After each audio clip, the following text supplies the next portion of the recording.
USC Trojans football, presented by Pechanga Resort and Casino, kicks off in 2 hours. But the tailgating, that starts now. This is the Trojan Tailgate Show, presented by Yeti.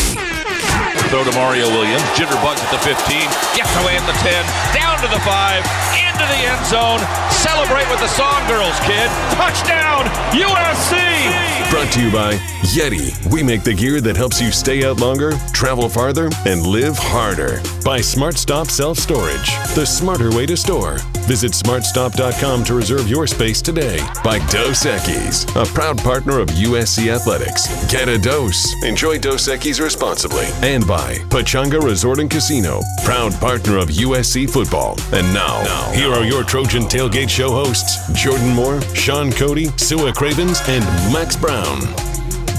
Hello and welcome to the Trojan Tailgate Show, presented by Yeti. We are live inside the Los Angeles Memorial Coliseum on a beautiful homecoming Saturday night. A homecoming for us as well. It's been about a month since we've been back in here, and now the Trojans will not leave Los Angeles for the rest of the regular season. I am Jordan Moore. That's our All-American Sean Cody, rocking his 84. Big 84, baby. He's the only one who got this on set. Let's go. Last names are not allowed Homecoming. on that thing. Sua Cravens, our playmaker. How we feeling tonight, Sue Daddy? I feel great. I don't have a jersey jacket, but I feel amazing. And our quarterback, Max Brown, ready to anchor things, keep us sane, get us in the end zone tonight. The Trojans will take on Cal in tonight's homecoming game. They're coming off a win against Arizona, guys, and it was once again a spectacular performance by our fearless leader, the sophomore sensation, Caleb Williams. Yeah, it was a fun performance by Caleb. You know, we've become accustomed to seeing him get out there and really become a Houdini out there. I heard the guys on the plane calling him Houdini when he walks by. He is a tough tackle out there. It seems like guys can get back there to him, and he just finds a way to make a plays. Another special game from him. Obviously, down a lot of players in that game, but we're able to find a way to have guys step up. The next man up mentality this time of year is huge, and that's what the Trojans were able to do that last week. He's on his Heisman campaign. Yeah. He's just doing what we expect November, him to we do. can say that. I got in trouble for saying it a little prematurely, but he's on his Heisman campaign. He's doing everything we expect of him.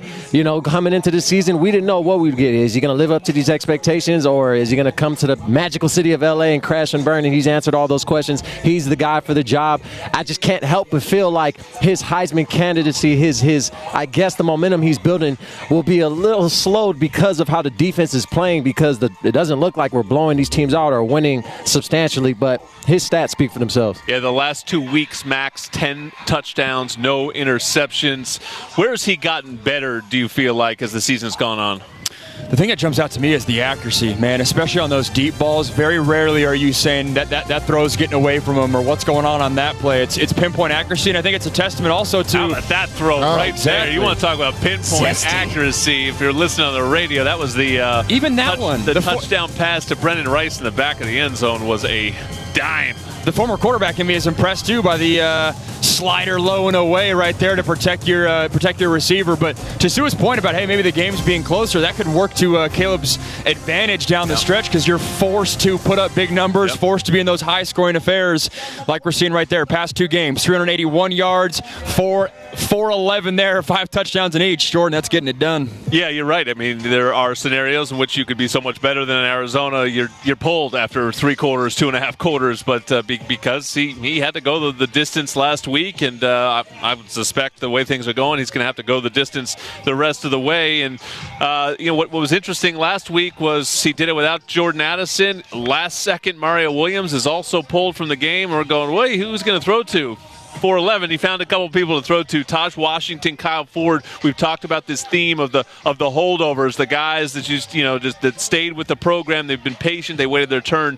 Great moments for both those guys last week. I mean, you feel great for those guys too. 2 guys who really worked at it. Taj Washington last year coming in as a transfer, and Kyle Ford just through all the injuries, through the knee problems, he's battled back. He looks great out there. You see him in his uniform. He's all chiseled and jacked out, and you never know he could beat you deep that, but he can go after and get those balls way up top those 50-50 balls, and one early in the second half there, put them over the 100-yard mark. So just a great performance by those two guys when they needed that performance, when they didn't have it. Who's going to answer the bell when Jordan Addison and Mario Williams down, and that's what they did. Kyle Ford does not miss bicep day. No, Kyle Ford, man.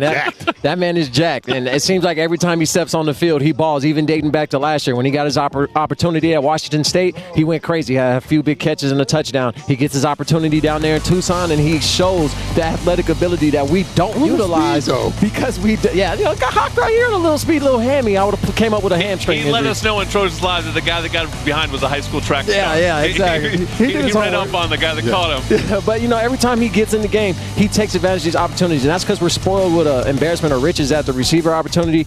Now we don't know who the number 3 receiver is going to be because everybody's playing well. We have so many options. And those two dudes could have left, too. I think it's a testament to the program that's being built. We saw Bryson Shaw step up last week, too. He's a guy that came in. I'm sure he expected to play more than he has thus far, and the fact that those guys have stayed engaged, and it speaks to the depth that's being created on this roster. That's where you go from a good team to a great team in November when your depth's tested and you're relying upon a second, third string guy. It was tested at offensive line as well, and they did something interesting, Sean. Instead of sort of the straight swap of Andrew Voorhees out and Gino Quinones, who's sort of number 2 on the depth chart at guard, instead they move some things around. They bring in Mason Murphy to play right tackle. They move over Jonah Monheim. They move over Justin Dietich. They move some things around, but it sure looked pretty good. Yeah, they've been high on Mason Murphy. I think that's the reason. I think he's just been coming along faster than maybe even they expected.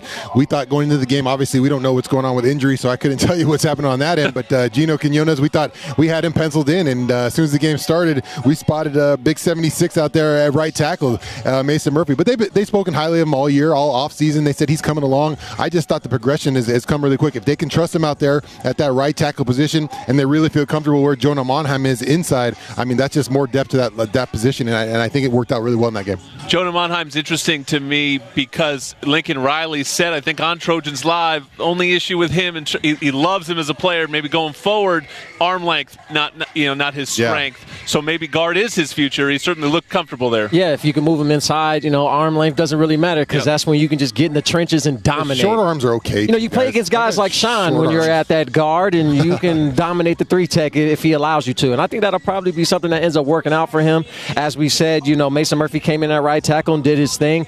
I'm just glad we're not talking about the left side of the line of scrimmage for once, because that has been a concern all year long, and the blind side of the quarterback is something that needs to be shored up before the season even begins.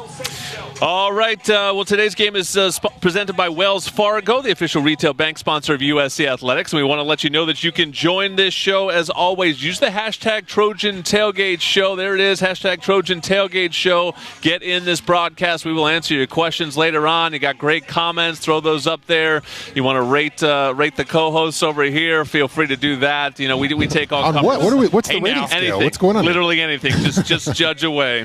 Next up, we're going to judge USC's defensive performance against Arizona. This is the Trojan Tailgate Show presented by Yeti.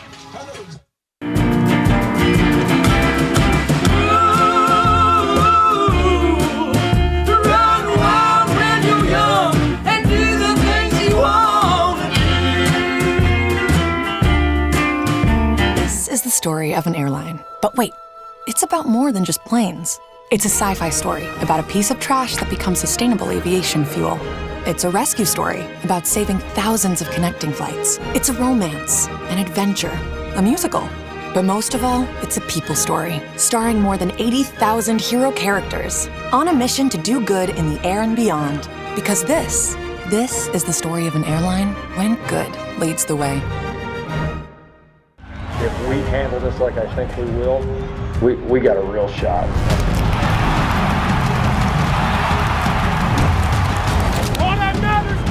Right here, right now, on this field, so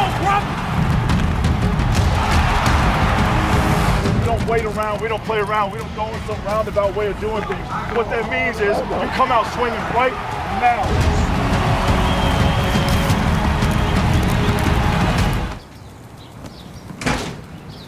Hi, yes, I need a locksmith. 3 hours. Guess I'll be right here.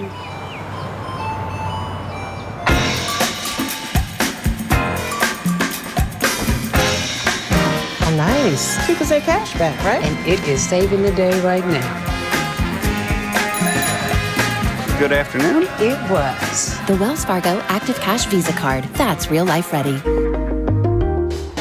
Alas, the ship rise to the morning. You know it's calling, me back home, put down the sorrow and dance to me.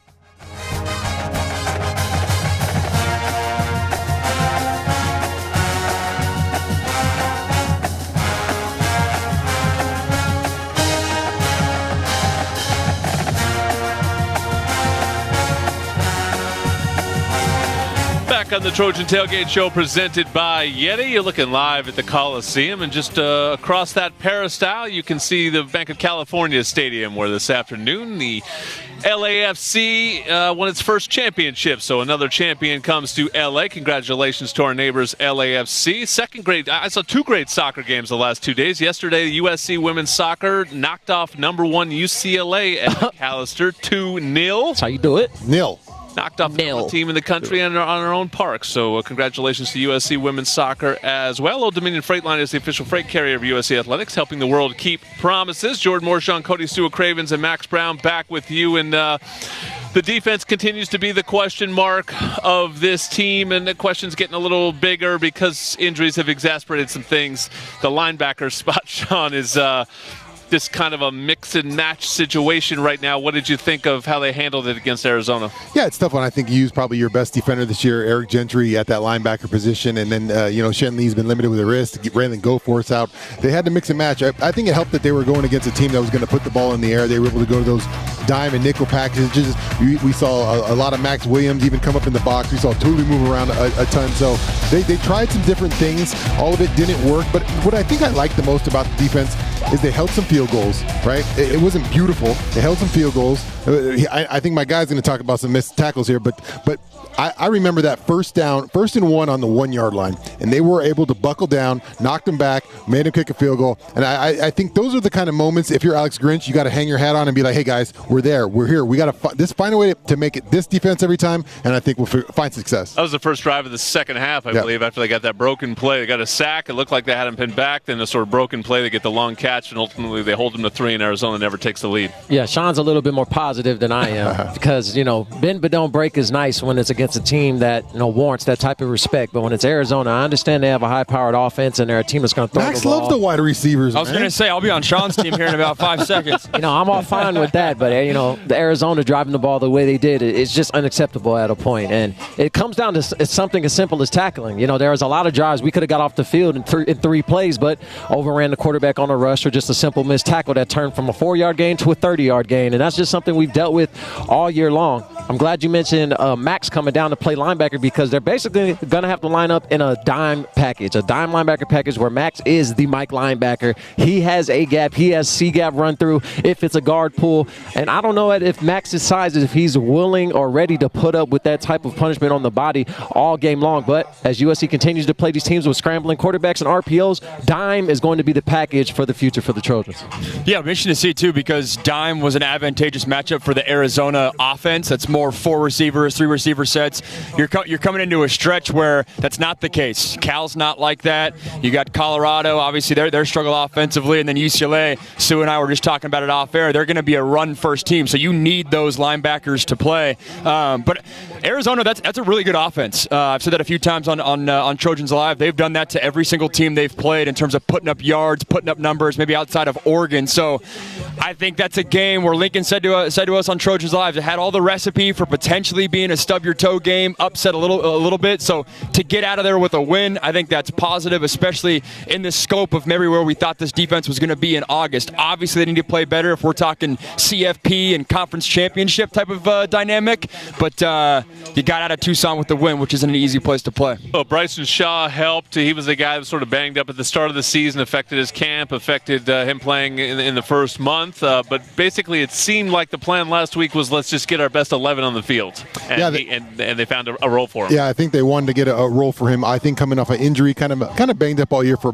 Bryson Shaw. You wanted to see him play, I think, and you watch that play right there on the screen with Bryson Shaw. He comes up, he read that well. He talked about seeing that play over and over in practice, being prepared for it, and taking advantage. So they're really excited, I think, to finally get him out there and give him some playing time. My guy, Kalen Bullock, who I had for 2 interceptions on the game, had an opportunity at 2 of them. Dropped maybe one he should definitely had, but the other one a tough one. But the safety play has been picking up here, and Bryson Shaw's added to it. One he actually knocked out of Jacoby Covington's hands, so he actually took one from Jacoby. One he got his hands on 2. Stu, it's interesting. We had, I thought, a fascinating conversation with Lincoln Riley about tackling, in particular when it comes to these mobile quarterbacks, because I think some of us sit at home as sort of these armchair coaches. Why, come on, get him. Why can't you get him? Oh, my God, they let him go again. You probably heard it on the radio all night. Clean to the quarterback, right? And it's just, Jaden Delores is, Lincoln Riley brought it up. Not only is he a good athlete, not only is he a running back there, he's a running back with a lot of space. Yep. 7-8 yards, and you got this, bigger player sort of coming like a freight train. It's hard to break down, and guys like Jaden and Caleb, they're making guys miss pretty easily. Yeah.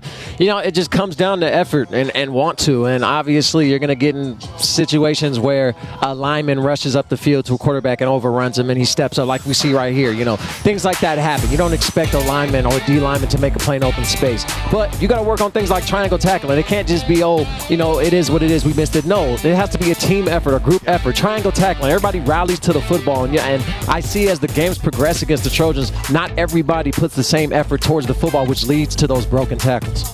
I'm going to gas you up here. You were the best that I ever saw at the college level of getting those mobile quarterbacks down. Like, you had one-on-one, you found a way to get the QB down. What was your mindset rushing off the edge there? Well, I will say, and the coach who taught me the way that I rushed quarterbacks and tackled the open space, Coach Peter Sermon, on the other team, he would tell me, whenever you get a rush off the edge and you get the slide away, the quarterback is very aware that you are coming towards his blind side. You have a certain amount of time. Now, either it's open and you're going to throw it or you're going to throw it away. If you hold on to it, you have one move, and that's the spin out. So he's also he's always told me, rush the field side shoulder, rush the upfield shoulder, because the quarterback has to step into the pocket, and that allows the 3 technique, the nose, the D, and the rush to get to him. But if you watch Jaden the whole game, he was just spinning out the whole time, and that's where you got to target if you're looking for technique. Field side shoulder. You have to break down, same knee, same shoulder, towards the field side. That got him. I think we have that clip. We'll show it later on, but Shane Lee really grabbed him by that, literally by that shoulder, and dragged him to the ground. All right, we come back. We're going to get into our game plan, so we'll look at some of these clips. The offensive game plan from Max Brown is next. You're watching the Trojan Tailgate Show presented by Yeti.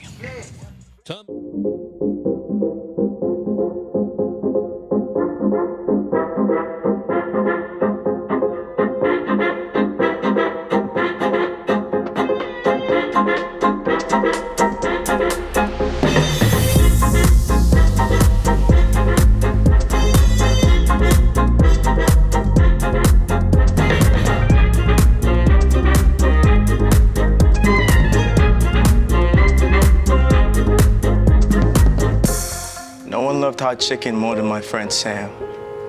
And this juicy, hot, spiced to order Dave's hot chicken would have been his favorite of all time if it wasn't for his other passion, driving with his head out the sunroof. Stick your head out, Wiggles!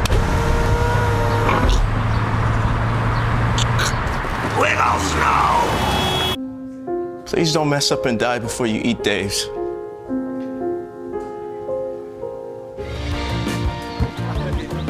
May the right company turn any lake into a great lake. May true friendship be found in hard-to-reach places. May the toughest part of your day be deciding which arm to carry the cooler with. May you ditch malt-based hard seltzers for one with real vodka and real juice. And may high noon not just be a time of day, but the perfect way to enjoy it. High noon, sun's up. Rediscover your perfect combination at Pechanga Resort Casino, where you can be an impact player, a clutch hitter,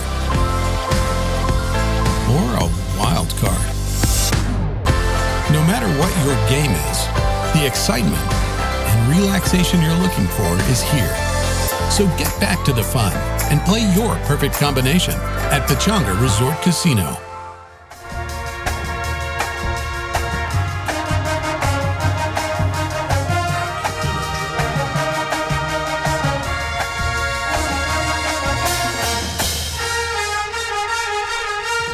Hey, LA, I know you've been doing a good job of using less water at home, but it's time to step up our effort to conserve even more. Check out the various rebates and programs at ladwp.com/save. That's ladwp.com/save. Let's do this, LA. You're seeing some tents up for tailgating. It's homecoming Saturday, and it's time now for the offensive game plan. Hot route! Red 7, red 7, red 7! I don't know what red 7 means. The USC Trojans offensive game plan is brought to you by Invesco QQQ. Become an agent of innovation with Invesco QQQ. Fight on.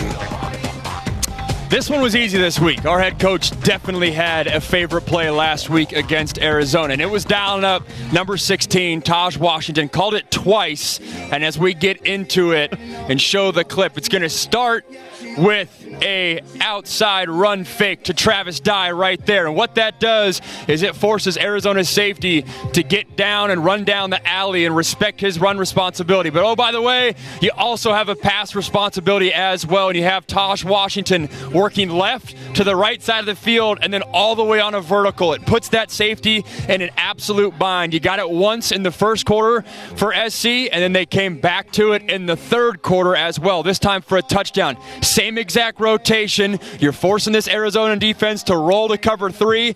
This time the difference is Arizona's rolling away from the run, not towards the run. And what that means is you have one less defender in that alley towards the short side of the field. And when there's one less defender, that means you're going to be down a man when trying to guard Taj Washington, who does that same action, finds the vacated zone right in the defense and puts a little shake on him, a little juke on him, and gets into the end zone. I was impressed with the fact of, hey, probably 2 weeks ago, that's for Mario Williams. That's for Jordan Addison. You can sense that Lincoln Riley trusts Taj Washington to get into that play, and that's what I'm always watching is there's your concepts that you love and you go to every single week, and then there's the Lincoln Riley wrinkles that come out against a specific team that you see something on film, you're trying to attack one specific area.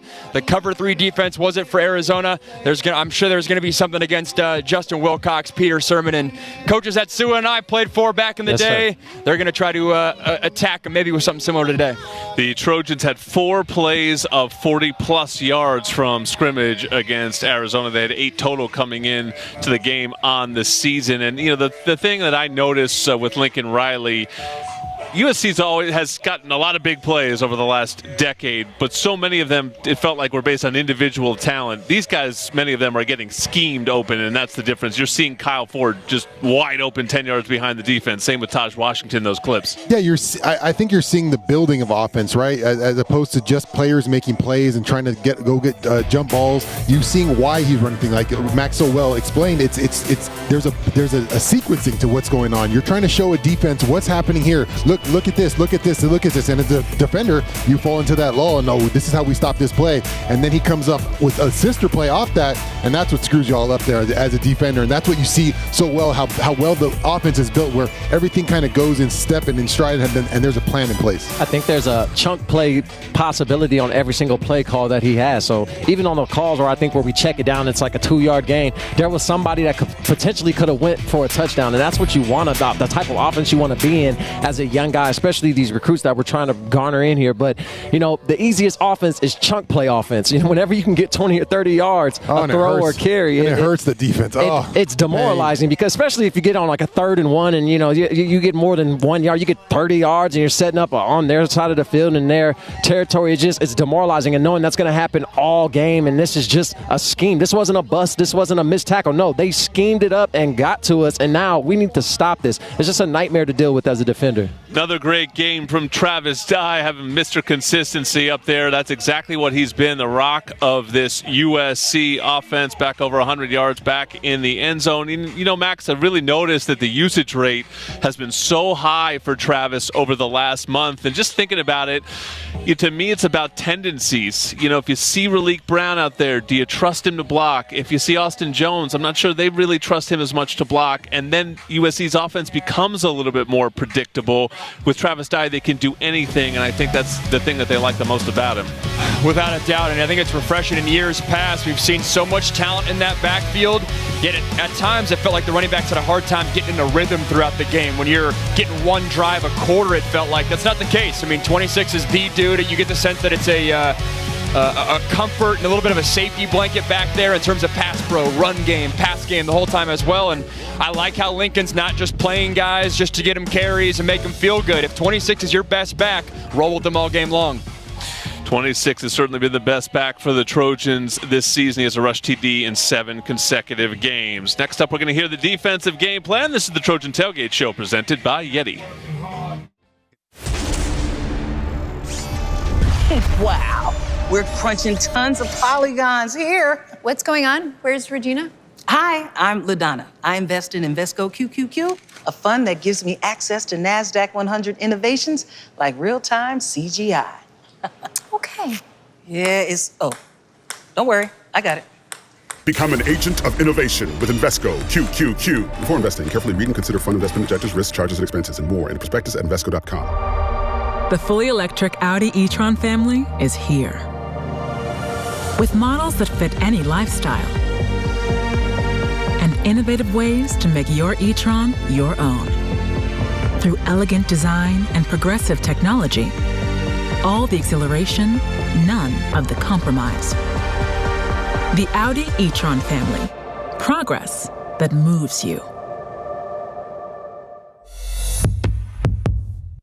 What if you could use retirement accounts to invest in crypto? With iTrust Capital, you can.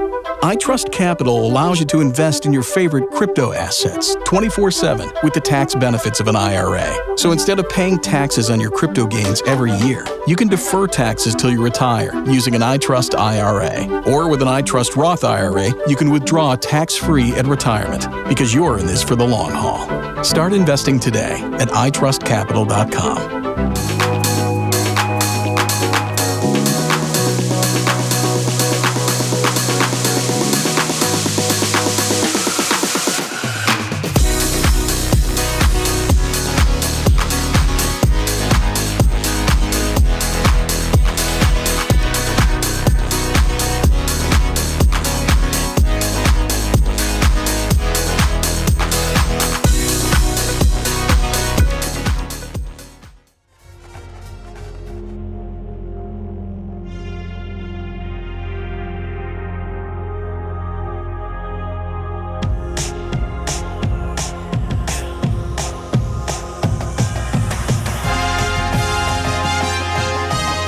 Trojan fans, get ready for game day and shouts around Sam. For all your fresh tailgating faves. Ralph's is a proud partner of USC. I strictly Athletics. said no cheeks this episode. Oh, Sean's moving the cheeks. We got go, music down here. We're feeling good. It's a great night Switch up inside the the playlist, Sheila. Coliseum. We were talking about that. Yeah. We felt like they hadn't switched up the playlist in like 6 years. This is the 2012 This is straight off frat row right now. A lot more poppy tonight. Yeah. It's called EDM, Sean. I heard this on my official visit, I think. You guys want to talk? Okay, we can keep talking music. We could do a Defense. music breakout. If that's what you. Let's do the defensive game plan. Everyone knows defense wins championships. And a Trojans victory will require a solid defensive game plan. Defense on 3. 1, 2, 3.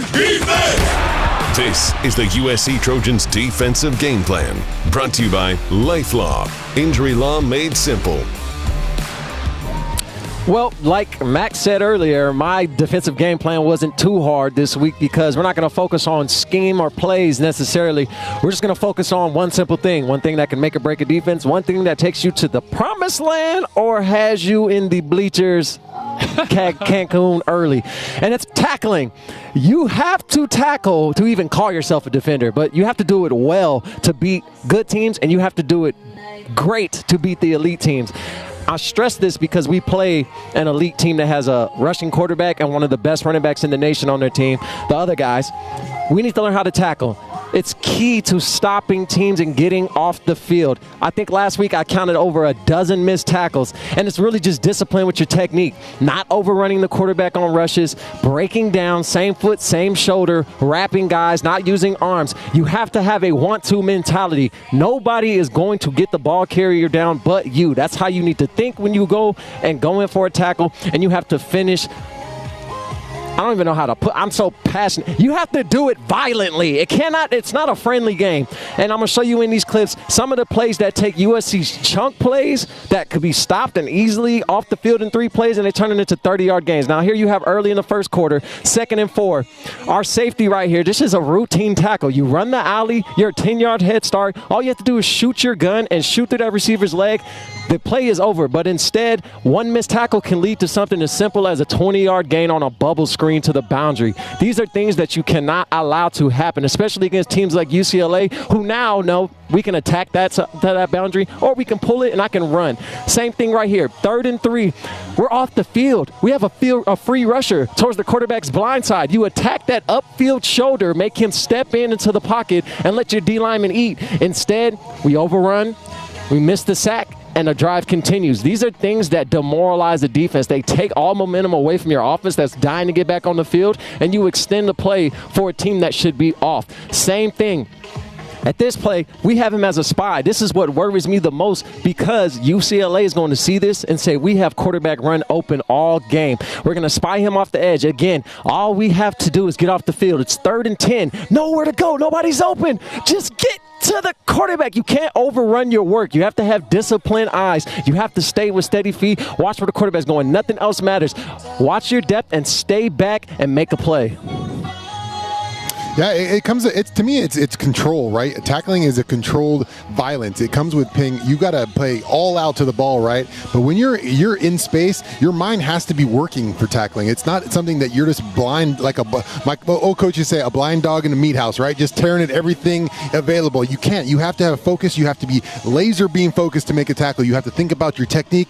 You have to think about, okay, where is my help coming from? Do I have a boundary to work with? There's so many things that go into it. Obviously, violence is a big part of tackling. You need to bring the violence, but you need to think about. I loved Shane Lee's play on that he had. You could see we had missed Jaden Delore 3 or 4 times off that edge, and you could see how Shane Lee came in there. He was controlled. He thought about where he was going. What does Jaden Delore like to do? All right, I got this play. I see what's happening. I make the tackle. Nick Figueroa, same way, had one of those sacks, kind of similar effort, but you have to be aware of where you are in the space, and that's the progression, I think, of this defense, is knowing those kind of things. Yeah, we're playing hard. We can do these kind of things, but now it's that next step is doing those things in the right time, in the right moments, that make you an elite defense, like Sue was talking about. I also think we talk about the steps, and this being year 1 under Lincoln Riley, year 1 under Alex Grinch. One of those steps is recruiting, and it's getting guys that are bigger, that are more athletic, that can tackle better in space. And it's just, I watch NFL, they don't have a lot of these problems. There's a little less space on that field,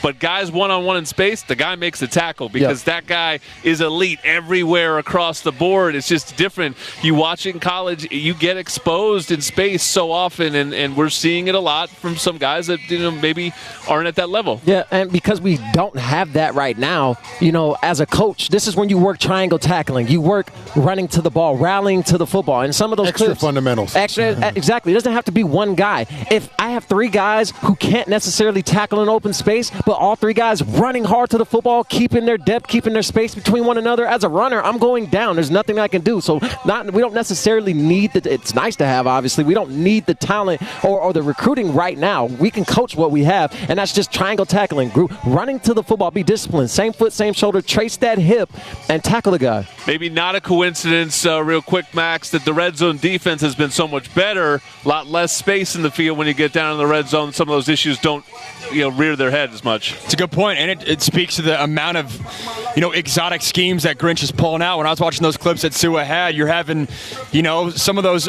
man spy looks. They're pretty exotic, and so as a defender, if you're just like running to a spot, you need to have the awareness of big picture what the defense is being called. But the defense has continued to be opportunistic all year long. That's been an identity. They're tops in the country in terms of turnovers created, and it's not just something we saw early on versus Stanford. It showed up every single week.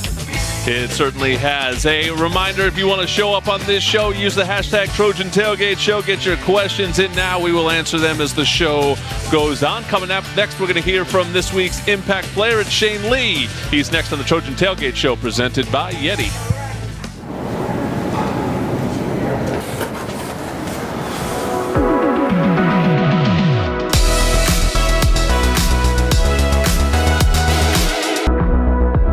Did I mention Smart Stop Self-Storage has state-of-the-art security systems operating 24 hours a day? So we see everything.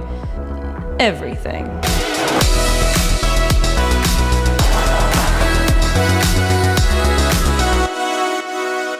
Caleb Williams, quarterback, USC.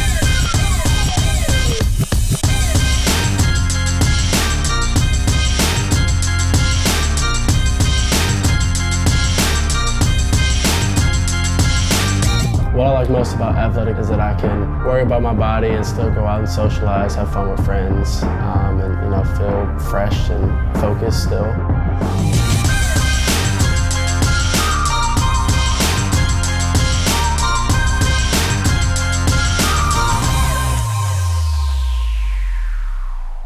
Sometimes faster isn't always better.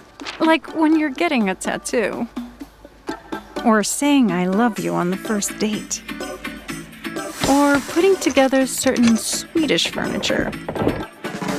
But when it comes to getting in and out of the airport, faster is always better. And at Ontario International Airport, you can have a stress-free experience from the curb to the gate. It's the least we can do. When the stadium lights are dimmed, when the cameras stop flashing, when the pads are off, the pressure sinks in and it's just me in a world of expectation. Nobody can carry that alone. But pressure doesn't have to be carried alone. What if we came together as a team? Embrace talking openly about our mental health. If we reached out, checked in. Seize the awkward. Imagine what we could do.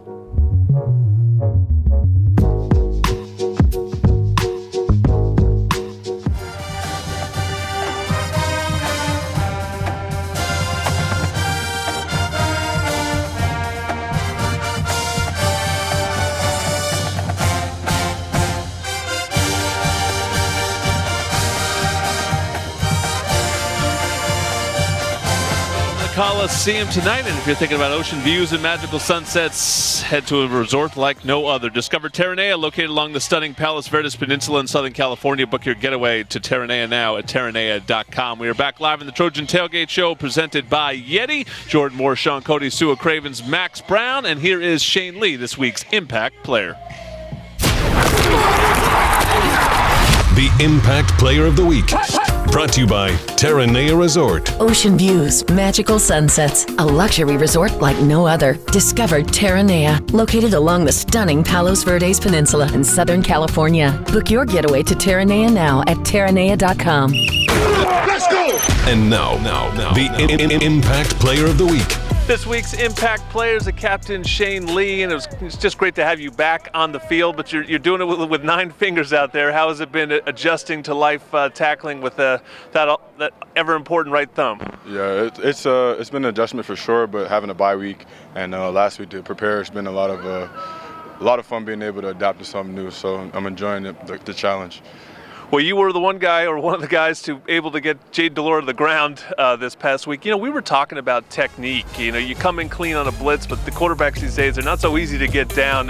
What's your sort of technique, your mentality, when you are trying to get a guy down who's in space and is a great athlete himself? Yeah, so, just watching the game and just seeing how he moved, before that play, I knew he was going to give me something. I just kind of figured, me being backside, he's kind of spin out. And so just tried to, pedal down just a little bit and make sure I was in good position. That's the biggest thing, is making sure I wasn't, out of control coming in and things like that. But just try to get something on him and grab him and keep hold. This defense as a whole, Shane, where does it need to get better as you come into these ever important final games of the season? Yeah, it's just going to be everything with the details, cleaning up the smallest things that we can think of is going to make the biggest difference for us. And just every day at practice, making sure we're focusing on those things to improve ourselves.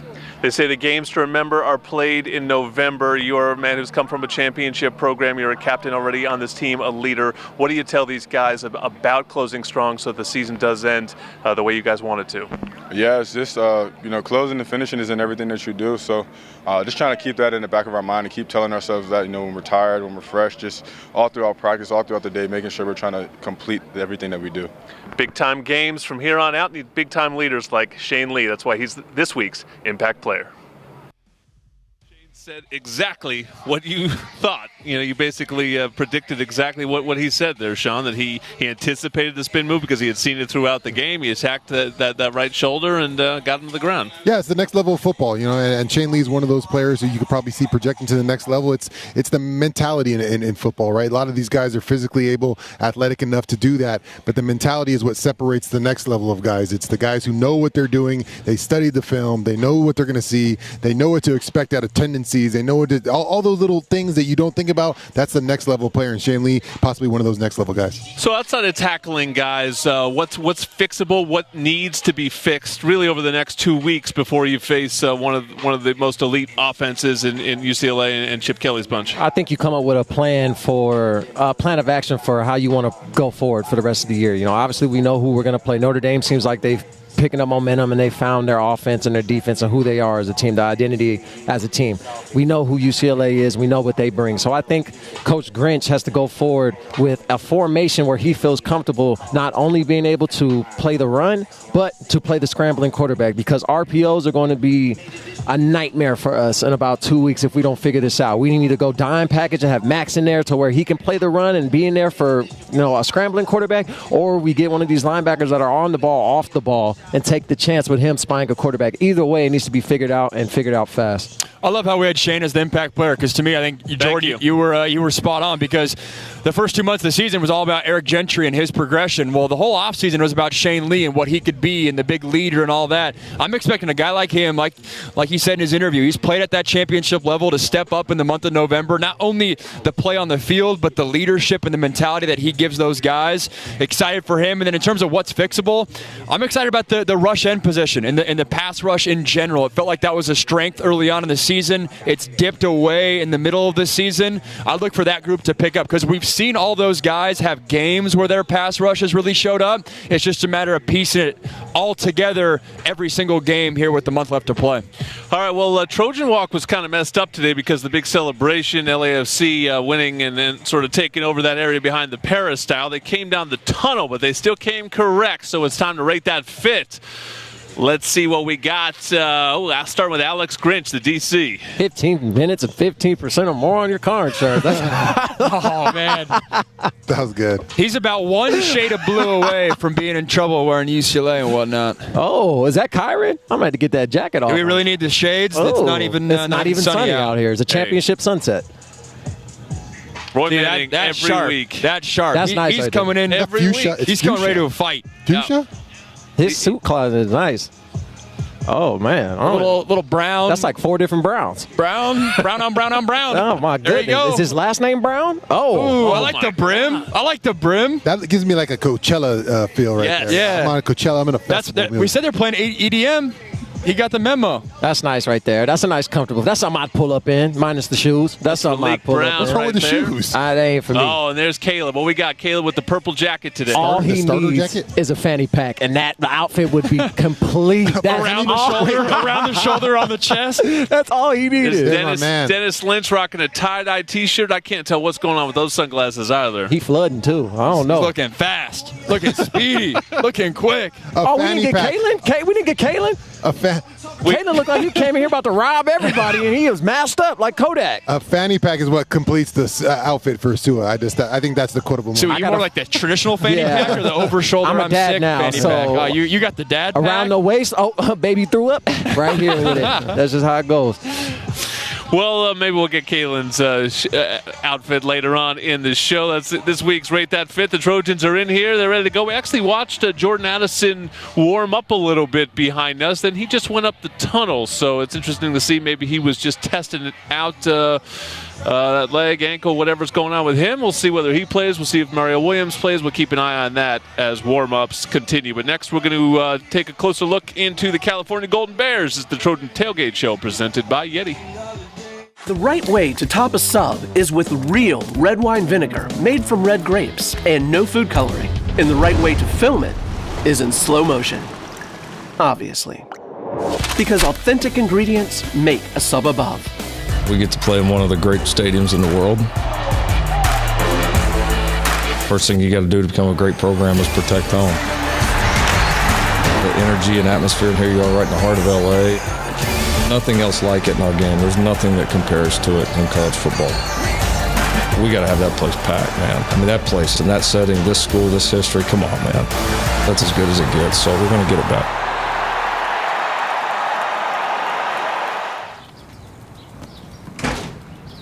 Hi, yes, I need a locksmith. 3 hours. Guess I'll be right here.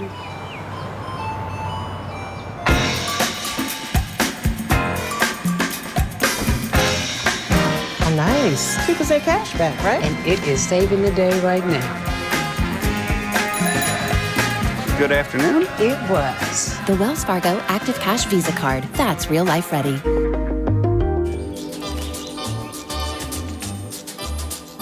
May today be a day for golf.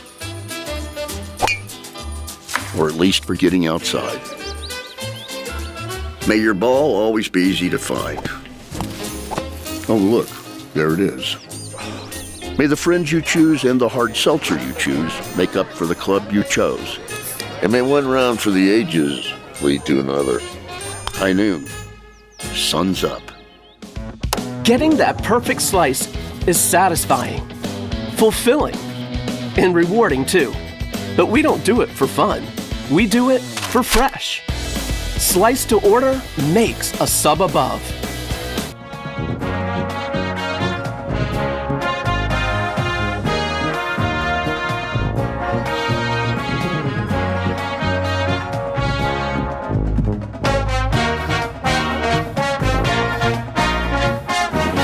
Today's homecoming game is presented by Wells Fargo, the official retail bank of USC Athletics. Trojans out there getting warm. Kind of a chilly night now that the sun has gone down here in the Coliseum. You're listening to the Trojan Tailgate Show presented by Yeti with Jordan Moore, Sean Cody, Sua Cravens, and Max Brown. And let's take a look at this week's scouting report. It's time for the Scouting Report. Brought to you by Stone Brewing, proud partner of USC Athletics. Now, we're going to help you get to know today's opposing team.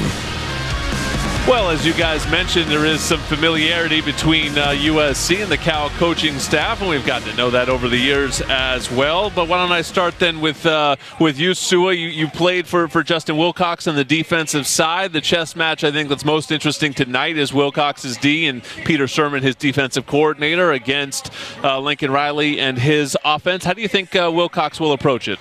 You know, he's a real calculated guy, real smart guy. He doesn't shy away from a challenge. So I think he's looking forward to this opportunity to face this USC offense. I know he's a defensive mind. So he ran the 3-4 back when he was here. He would use somebody like me in the Sam position to counteract the RPO action. So I'm excited to see who he's going to use in this scheme to try to match up with USC's playmakers. It'll be interesting to see. Also good to see if that old school play calling that he used when I was here is still in effect. So I'm excited. Offensively for Cal, I mean, it's an offensive line that struggled all offseason. That's, to me, where I'm looking at. I think, honestly, one of the biggest factors in this game is Matthew Cindric, their right guard, who started nearly 40 times for them. He's out. It's an offense that's already shifted their offensive line completely midway through the season. The fact that their best offensive lineman's out, to me, this is a game where USC's defensive line can get after him. But offensively for Cal, I think Jack Plummer, their quarterback, gets a little bit of a bad rap sometimes. I think he's worn the brunt of a weak offensive line, so his stats have not been there. But if guys are open, he can make his reads and get the ball out of his hands. But obviously the completion percentage has struggled just given the amount of pressure that's been on him. But these receivers are solid. J. Michael Sturdivant and Maven Anderson, other guys around they're explosive. Jeremiah Hunter, those three dudes, they're really good. It's just a matter of getting the protection to allow those guys to work. And Jaden Knott's their stud true freshman as well at running back. Yeah, I was going to talk about Jaden Knott. I was really impressed at the start of the year. He got off to a hot start, player of the week a couple times in the Pac-12, and really going. I was really impressed. But like Mike Mack said, the offensive line has been the struggle. You watch them. You can get after this offensive line. I expect this defensive line to be hungry tonight and make some plays.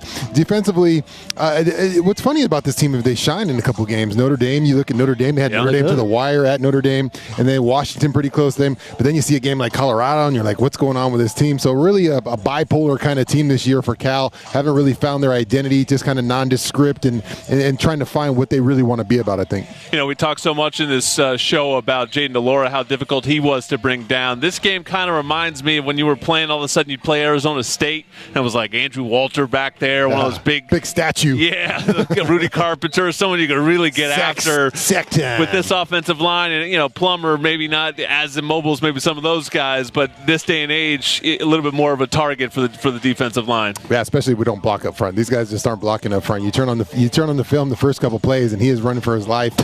Guys are coming at him, flying at him. So, it's been a struggle. Max mentioned the injuries, but just haven't found a way to protect. And just the way they use Jaden Knott, I think they've kind of shied away from that. I thought the way they used him early on was a little better. Now it's falling apart a little bit. I was going to say something similar. Jaden Knott is great out of the backfield in the passing game. If USC's thin at linebacker and some new faces are being played there, maybe that's a matchup that Cal thinks they can win. Just get me one-on-one, my running back versus a linebacker in coverage.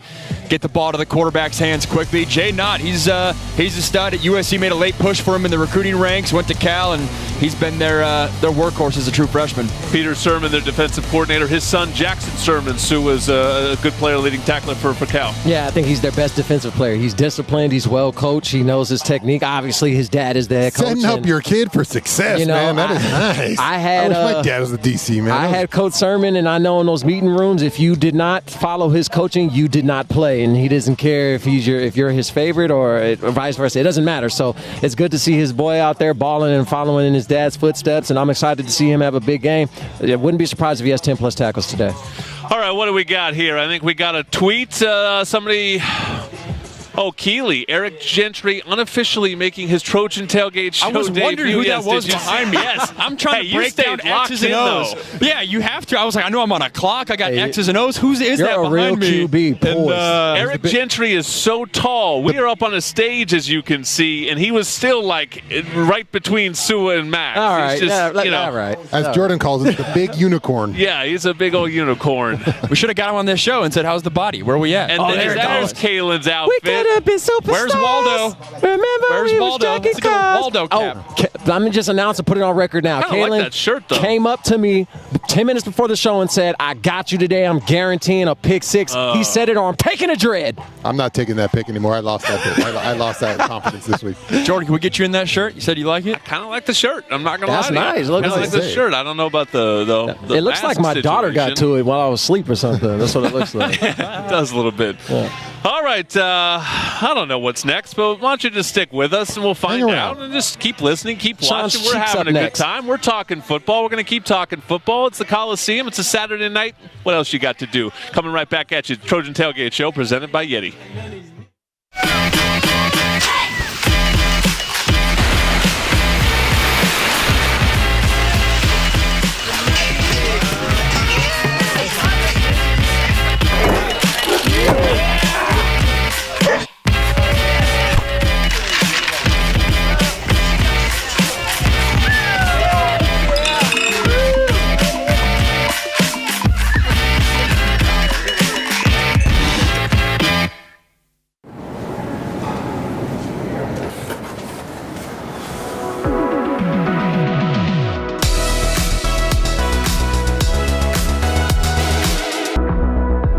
Did I mention Smart Stop Self-Storage has state-of-the-art security systems operating 24 hours a day? So we see everything. everything.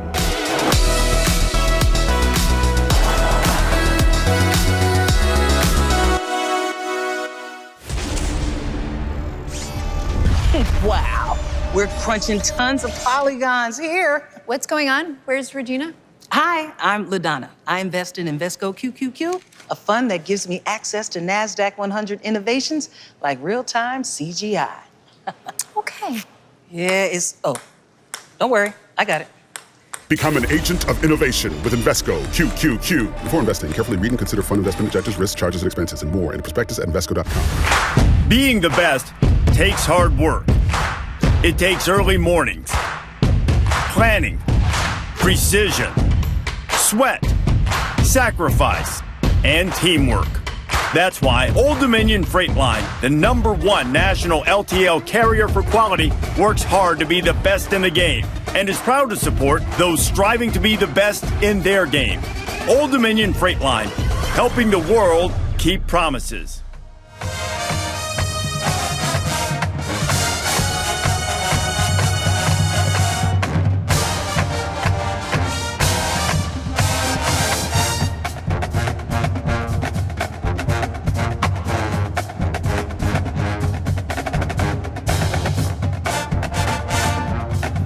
Win or lose, you're always a winner at Pollo Campero. Download the Campero app and get $10 credit towards your first purchase. Pollo Campero is the official chicken of USC Athletics. The students, some fans have entered the building here, expecting the biggest crowd so far this season for homecoming Saturday night. Getting set for USC versus Cal with Max Brown, Sua Craven, Sean Cody. I am Jordan Moore, and this is our Cardinal and Gold Report.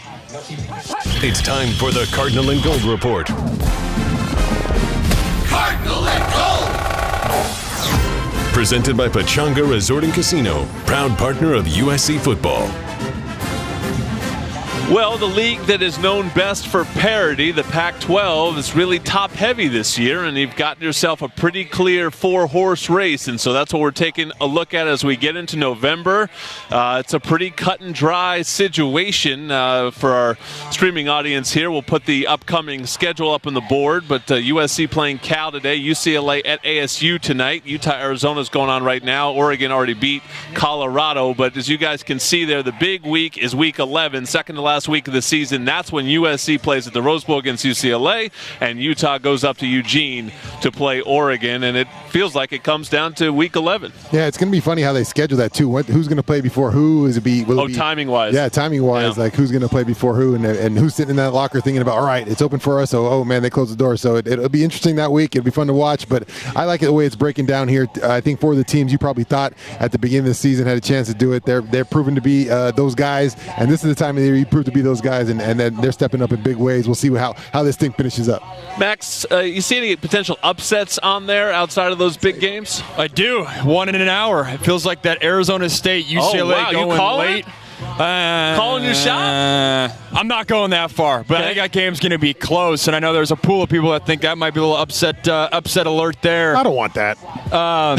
You don't like that? Nah, I want a UCLA-USC big matchup. No, let's not ruin it now. It'll be interesting, though. I mean, Oregon's got Washington and Oregon State left. Washington next week. The Huskies are not mathematically out of it. If they were to win that game, they could be back in there. Obviously, they're going to need some help, but it'll be a fun final stretch, and we got the LSU-Bama game here on the big screen. If Bama goes down, that helps in terms of CFP for the Pac-12. We saw TCU and Clemson not be invincible, so the Pac-12 needs some help around the country, and it looks like you could potentially get it with 3 or 4 weeks remaining. You know what's crazy, too? We'll get the tiebreak rules up on the screen. Oh, nothing does it like tiebreak rules, there's a scenario that's terrible for Utah that's great for USC. Because there's no head-to-head for all of us, right? So if Utah beats Oregon and USC beats UCLA, and everyone else wins the games they're supposed to, then Oregon, Utah, and USC end up in a 3-way tie in which Utah has beaten both Oregon and USC, and they'll be the team that gets left out. Because USC does not play Oregon. Yeah, and then it goes down the tiebreaker thing and really ends up as your record against UCLA, and Oregon will have beaten UCLA. USC in that situation would have beaten UCLA as well. Utah has lost to UCLA. So I was going to have you explain the tiebreaker, Sean, but favor isn't fair. Me. That's a Max. Max, what do you got here, Max? In this tiebreaker? Over/under segment. No. I don't know. I mean, just win your games and we'll be good to go. That's trash, though. That's trash for Utah. Crazy, like, that's doo-doo. If I beat you, you put them in over me or for technicality, like that's a bit ridiculous. Beat right both there. teams. And then the CFP rankings came out this week. The Trojans debuted at 9 in the CFP. Number 1 Tennessee has already gone down today at Georgia. But Oregon at 8, USC at 9. UCLA was the team in the Pac-12 that got knocked a little bit. I'm guessing that's their non-conference schedule. They go down to 12. I think they're 10 in the AP poll. Utah at 14. Oregon State was at 23, but they lost a heartbreaker last night at Seattle. Road Pac-12 teams on Friday nights continue to always lose. That's a tough one for the Bees and actually hurts USC. That's a quality win for them. But 9 SUA seem about right for the Trojans? Yeah, for USC, I see no complaint. I didn't expect us to be in the top 10, to be honest with you, but I find it a bit ridiculous how we have multiple 1- and 2-loss SEC teams in the top 10. That's a bit ridiculous, especially the disrespect that TCU has seen, seeing a 1-loss Alabama team who should have 3 losses this year, for being real about it, be ranked ahead of them, and then LSU just being in the top 10. It just goes to show losses only matter if you're not in the SEC. At least that's what I took away from that. The most encouraging part to me from a Pac-12 lens is we've seen years in college football where there's teams that look invincible and there's no way they're going to lose. There's a lot of teams at the top that feel like you can lose. I mean, Tennessee today, obviously, and you need Tennessee to lose again so you don't have the whole 1-loss non-conference champ SEC dynamic going on. And you also obviously need help from ACC and Big 12 as well. So I think it actually raises a big question. Say, obviously, Tennessee beat or lost to Georgia today. If Georgia plays Alabama in the SEC championship and loses to Bama, you have Bama automatically in the SEC champion. You have Tennessee who beat Bama, who's the SEC champion. Then you have Georgia who loses to Bama but beat Tennessee. So then you have 3 SEC teams that could get in. The SEC is going to argue to have 3 out of the 4 teams. So what does that happen to a 1-loss Pac-12 champion? It depends if it's Oregon. If it's Oregon, they play Georgia. They're not in. If it's SC with our brand, I think you make that argument, we're in. Not good that we're talking about brands, but that is college football sometimes. What do we got here? I think we got a little special surprise for SUA. Oh, yeah, Max, SUA helping you out since Cardinal Garden. When did that happen? Max, exactly. You didn't even notice. I didn't even know. That's not roommate love. Did you see this? 2013 Cardinal Gardens right here. Didn't even really look. That's good. Look, peripheral. SUA was like a linebacker here, right? So I didn't even know if he had the hands. Wow. Got him. See? Got him. I only saved him because he gassed me up and showed me my flowers earlier in the show. It's a two-way street. For my old roommate, I had to go ahead and snag that one time. Very impressive. Very casual. Didn't even make a thing out of it. That's talent. That's the kind of 5-star talent we're looking for to keep recruiting here at USC. Well done, Sue. Up next. Ooh, speaking of great safeties, I can see him already. He's about set to join the stage. He cut me in my haircut line today. He cut me and hopped in the chair and said, I'm in the league, dog. He's got a lot more hair than you do, Sue. They have a lot more work to do on his hair than yours. He's Talanoa Hufanga is next on Trojans on the Trojan Tailgate Show, presented by Yeti. Rediscover your perfect combination at Pechanga Resort Casino, where you can be an impact player,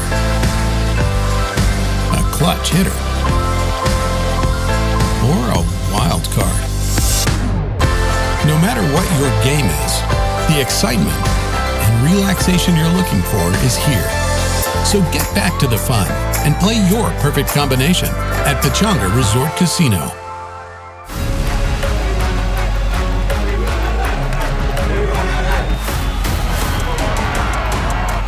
Fires one, slices and dices. Pulls up for 3 and knocks it through. Another power play score. USC superior in the sand.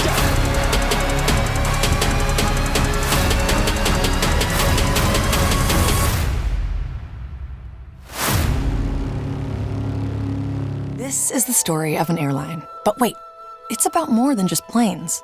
It's a sci-fi story about a piece of trash that becomes sustainable aviation fuel. It's a rescue story about saving thousands of connecting flights. It's a romance, an adventure, a musical. But most of all, it's a people story, starring more than 80,000 hero characters on a mission to do good in the air and beyond. Because this is the story of an airline when good leads the way.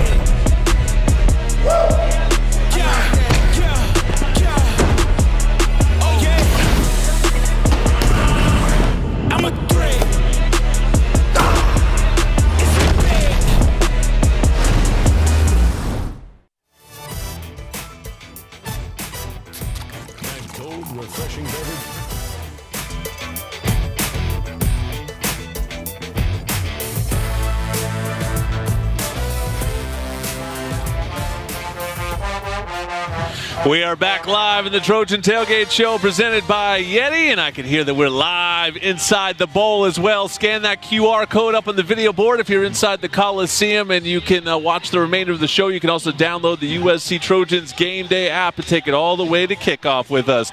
Jordan Moore, Sean Cody, Sua Cravens, Max Brown, and the Pac-12 Defensive Player of the Year, our guy Talanoa Hufanga's back in the house. San Francisco 49er, the All-American? growing legend, All-American Talanoa, one of our favorite players, no doubt.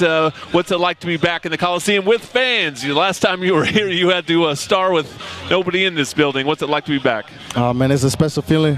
First and foremost, just thank God for being here, man. Just like get to see my cousins on the field and see I got a lot of teammates that's still here playing, so it's a really special moment, and man, all glory to God, for sure. Talanoa, how's your experience in the NFL going, man? We're watching you out there making big plays every week for the Niners, man. How's the NFL life treating you? It's very energetic. It's very fast-paced. Guys are just doing their thing, going to meetings, making sure you're on time to all these things. But the transition has been great. It's been smooth. I've had a great support system with my family and the people around me. But just, each step of the way, you just got to continue to grind and continue to build. So I never can get complacent, but continue to just enjoy it and have fun with it each day and every day, how it comes through. So. We were talking before we got here and before you rudely cut me and didn't allow me to get my hair cut because you said I wasn't in the league. You really hung up on that. NFL over, the big drip, little. It doesn't matter what was said. What we did discuss, though, was you playing. You're obviously balling, doing your thing. How would you compare the college level to the pro level?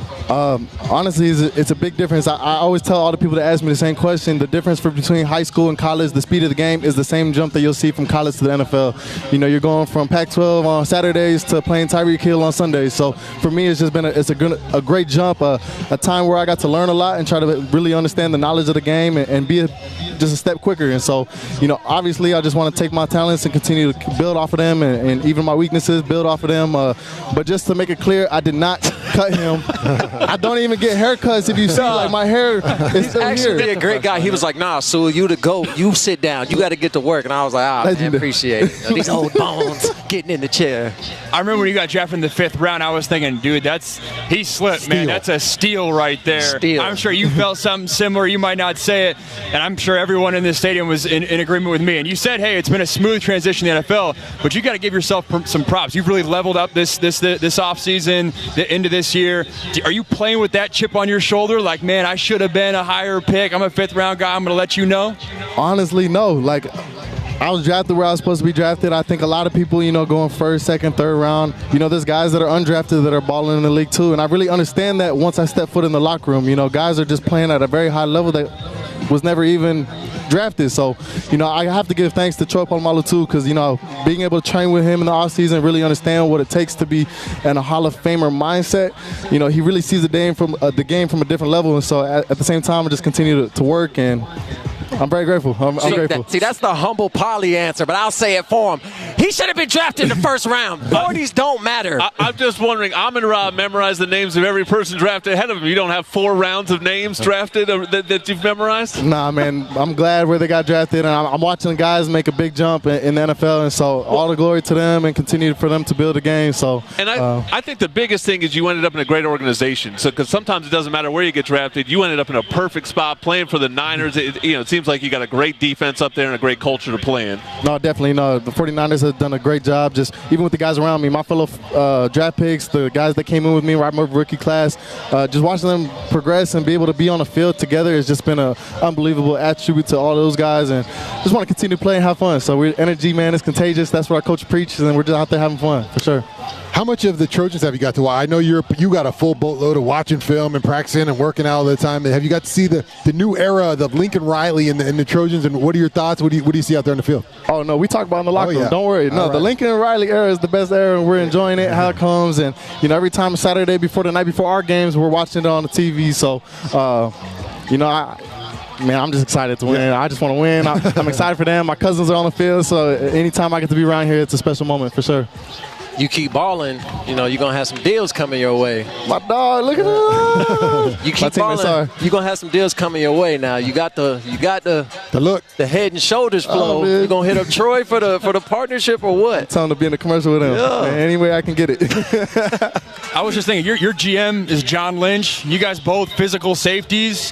He has to love you. What are those conversations like with your GM? It's actually it's unique, man. It's like you get drafted to a place where the GM, business. And then I'm with Troy, and I get to learn. But it's like those are two Hall of Fame safeties, and John is just like the way he sees the game. It's very businesslike and it's very detailed, and so getting to learn from him and how you can play this game at a fast level, man, he sees it from a whole different eyes, and so just been a blessing just to be around him and the details he's seen within the game. But just got to take and continue to build off of it for sure. All right, Talanoa Hufanga is going to lead the Trojans out of the tunnel inside the building here tonight.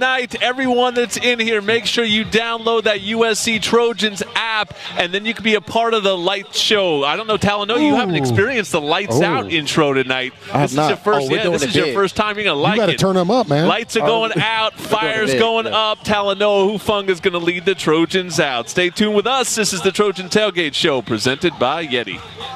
What if you could use retirement accounts to invest in crypto? With iTrust Capital, you can.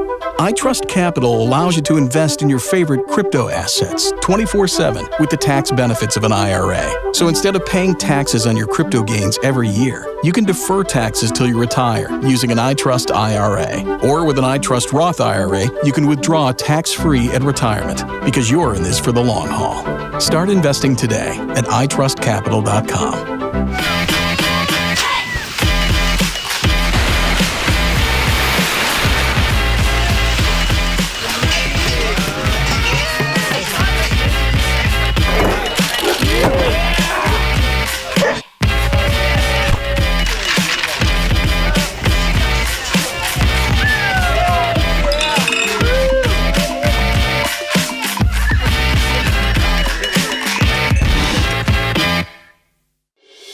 It's time for the Student Veteran Interview, brought to you by IBEW 11, NECA, and Pipe Trades. Together, these groups proudly support USC. Fight on! Time now for our USC Student Vet Spotlight, and this week we have Lisa Bowman, who served 16 years in the United States Navy. Lisa, thank you so much for your service. So what did you do in the Navy?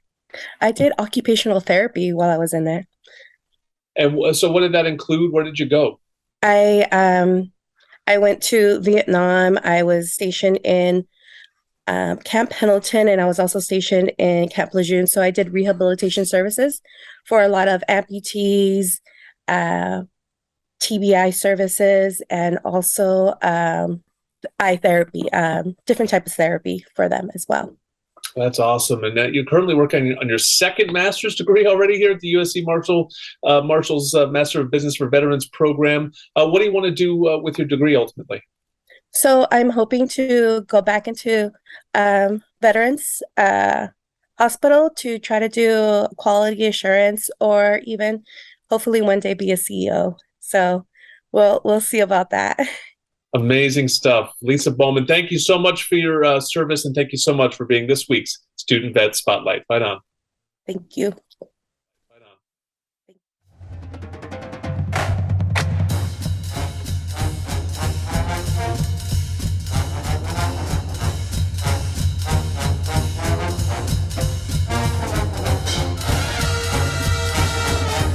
Caleb's here and ready to go. Number 13, warming up inside the Coliseum. We're getting close to kickoff here. USC versus Cal on a chilly homecoming Saturday night. Jordan Moore, Sean Cody, Sue Cravens, Max Brown on the Trojan Tailgate Show presented by Yeti.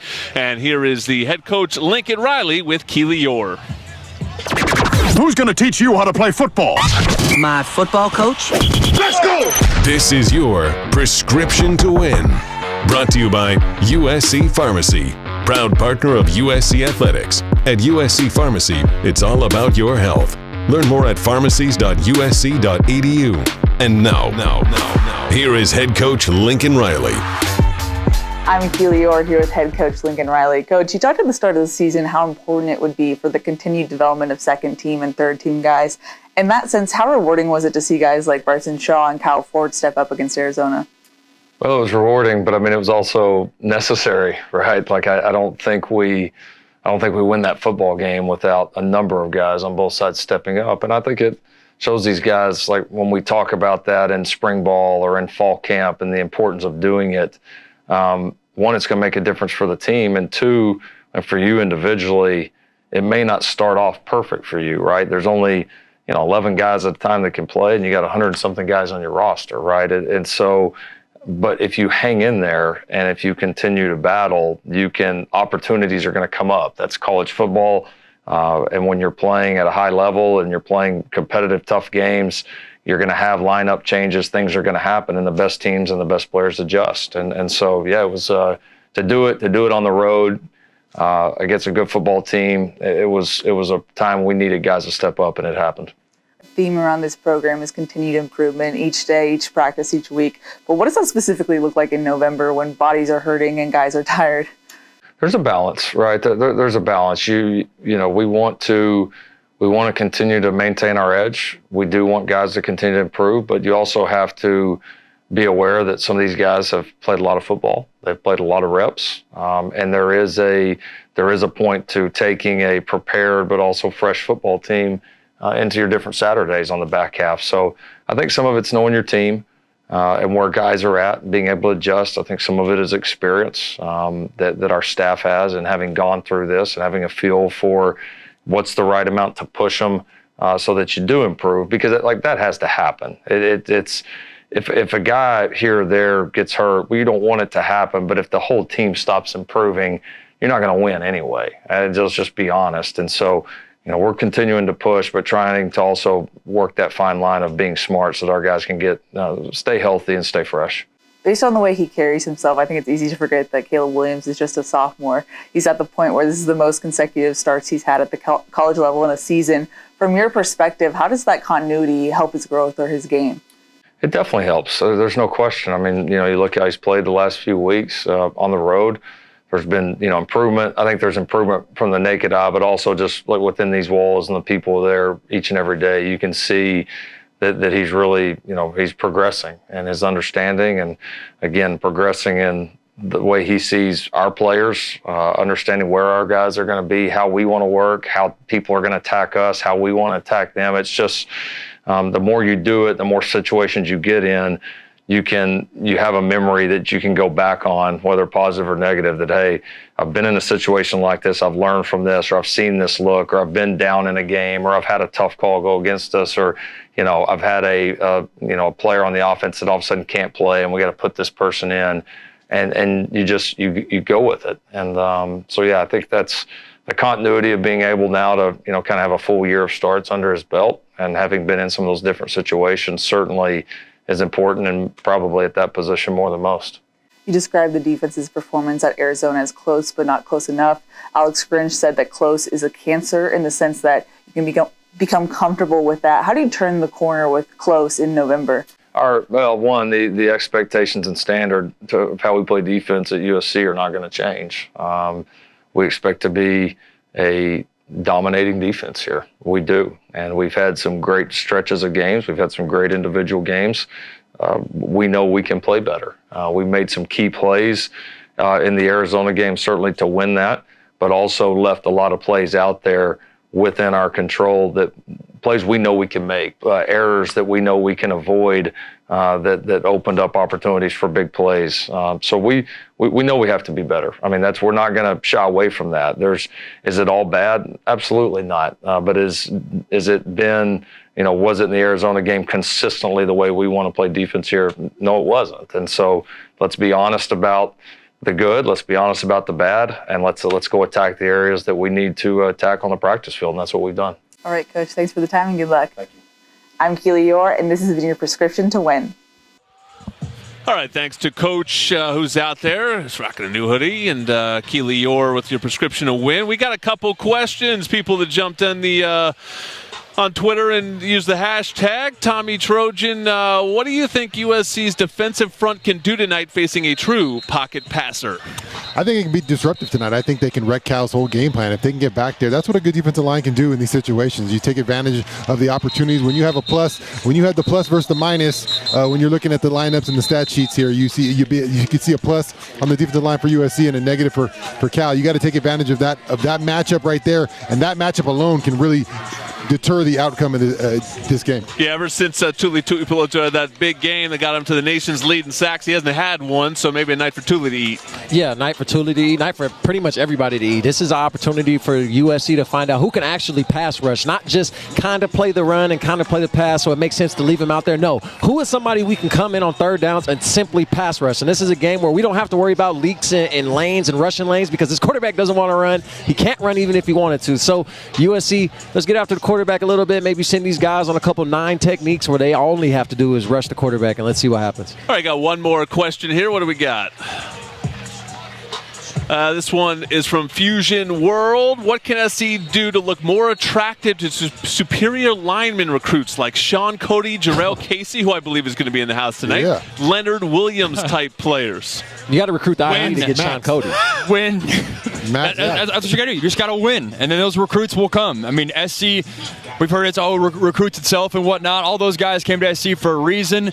And guys like even Leonard Williams, they came here when it wasn't necessarily national championship type of setting at that time. If you're playing in the CFP and you're winning conference titles, Lincoln Riley's going to have no problem recruiting. I think a big thing for me was development, and I thought I could get developed here at USC. We had coaches in place, a staff in place where I thought I was going to get developed, and I think that's what they're trying to build here with Coach Nua on the defense side with Alex Grinch. So that's a promising future when you can say, hey, when you can see the development of guys, you see Tuli, what kind of player he's turned into. We developed this guy into a certain kind of player. That's what you want to see, I think, as a recruit. Shout out to whoever asked the question, too. Jarrell Casey, Leonard Williams, two of the more underrated USC players, I think, of the last 20 years, too. Jarrell had an incredible NFL career. Leonard Williams, never a guy that got huge stats. Coaches loved him. Everson Griffin? How about an Everson Griffin plug? Everson Griffin had a great NFL career for sure. That is for sure. And he was a big-time recruit as well coming in. All right, hey, we got one more segment to come. You're listening to the Trojan Tailgate Show presented by Yeti. Sometimes faster isn't always better. Like when you're getting a tattoo. Or saying I love you on the first date. Or putting together certain Swedish furniture. But when it comes to getting in and out of the airport, faster is always better. And at Ontario International Airport, you can have a stress-free experience from the curb to the gate. It's the least we can do. No one loved hot chicken more than my friend Sam. And this juicy, hot, spiced to order Dave's hot chicken would have been his favorite of all time if it wasn't for his other passion, driving with his head out the sunroof. Stick your head out, Wiggles!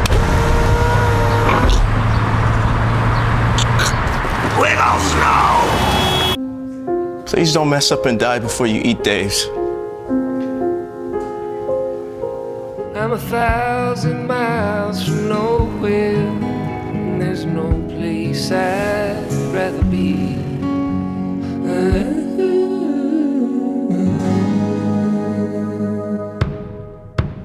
I'm 1,000 miles from nowhere, and time don't matter to me, 'cause I'm 1,000 miles from nowhere. Being the best takes hard work. It takes early mornings, planning, precision, sweat, sacrifice, and teamwork. That's why Old Dominion Freight Line, the #1 national LTL carrier for quality, works hard to be the best in the game and is proud to support those striving to be the best in their game. Old Dominion Freight Line, helping the world keep promises.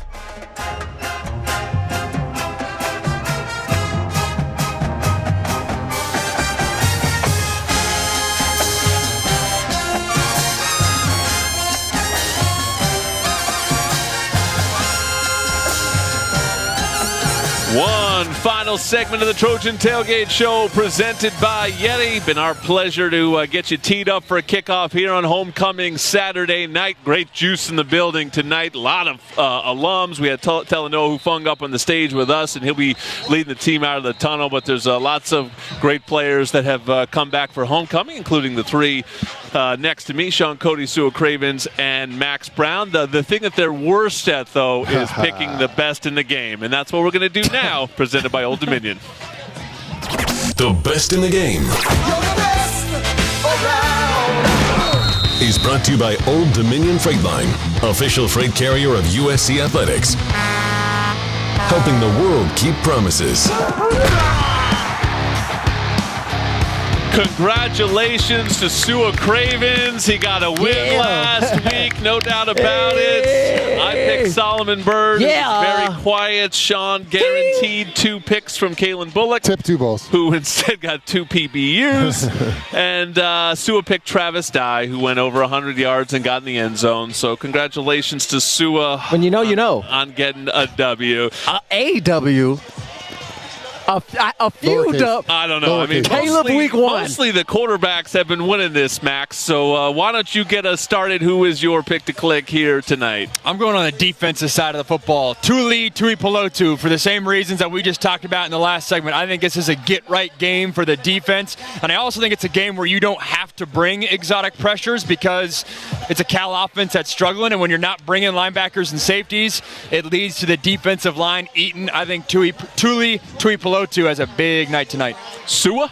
Well, I've had to make a change, seeing as though Mario is not playing. Everyone's going to see it's going to pop up Mario Williams. Don't worry. Mario's not playing. That's your pick. You're locked we in. knew Locked the moment in. you picked Locked him. He's not playing. Mario's not playing. So if we can have an asterisk added and crossed out and put Taj Washington, I'll take Taj. Okay, Taj Washington for Sua on the official ballot. Sean?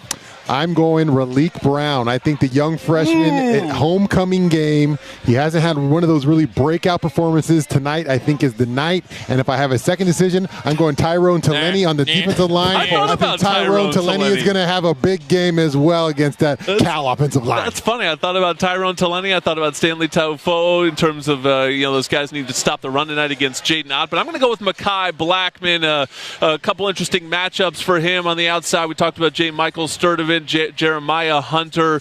Mekhi, who got off to a great start of the season, they sort of stopped throwing his way a little bit. And so maybe he'll get a chance to make a play here tonight. When taking a look at warm-ups behind us, as Sua mentioned, Mario Williams is not suited up, so he will not go. Same is true of Jordan Addison, although Addison did do a little workout before the game, so maybe promising on that front. Eric Gentry is also not playing, but I did see Andrew Voorhees suited up, so that would be a boost certainly for the offensive line, and Keeley confirming there on Twitter what we're seeing now too. So hopefully those guys are on the mend and getting better, but it's going to have to be that's pretty much the same crew that beat Arizona here tonight. Yeah, and I think they're up to the task. I think this is a team that's kind of you did it on the road last week. Now you're in front of your fans, another game under your belt. Some guys, some wide receivers got some great experience out there. I'm sure they want to show it in front of the home crowd.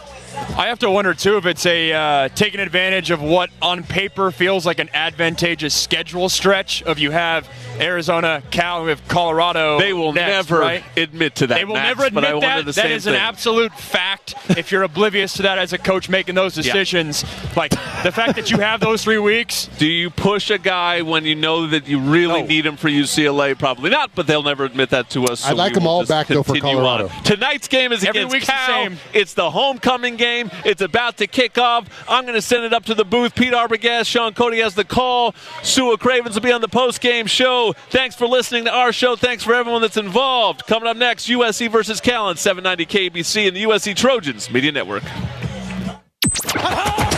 You've been listening to the Trojan Tailgate Show, presented by Yeti. We make the gear that helps you stay out longer, travel farther, and live harder. And by Smart Stop Self Storage, the smarter way to store. Visit smartstop.com to reserve your space today. Williams is going to throw it long. Does. Caught by Addison at the 20. Stays on her feet. He'll go all the way. Touchdown, USC. The Trojan Tailgate Show was also brought to you by Dos Equis, a proud partner of USC Athletics. Get a dose. Enjoy Dos Equis responsibly. And by Pechanga Resort and Casino, proud partner of USC football. Coming up next, Pete Arbogast and Sean Cody continue the countdown to kickoff. It's USC.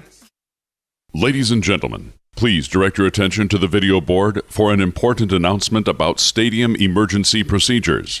In the unlikely event of an emergency, you may be directed or required to evacuate. Please follow instructions and proceed in an orderly fashion to the nearest exit. Please note that this exit may be either above or below your seating location. If the nearest exit is below your seat location and is the field itself, you should proceed onto the Coliseum field and exit through either the Coliseum tunnel to the west or the peristyle end to the east. The peristyle steps are available for emergency exiting. If the closest exit is above your seating location, please proceed to the nearest exit tunnel. If exiting through one of the upper tunnels, please then access the nearest staircase to street level. Do not walk along the upper concourse. Once outside the seating area, vacate the Coliseum immediately via the nearest gate. Guests seated in the 200 and 300 levels of the Scholarship Club Tower will locate emergency exit stairs at each end and center of the building. Please exit to the concourse level and immediately proceed outside to the nearest gate. Guests seated in the 400, 500, 600, and 700 levels of the Scholarship Club Tower access emergency exit stairs at each end of the building and proceed to the upper concourse. Please then access the nearest staircase to street level and exit the nearest gate. Please proceed as directed in a calm, orderly fashion. We thank you for your attention.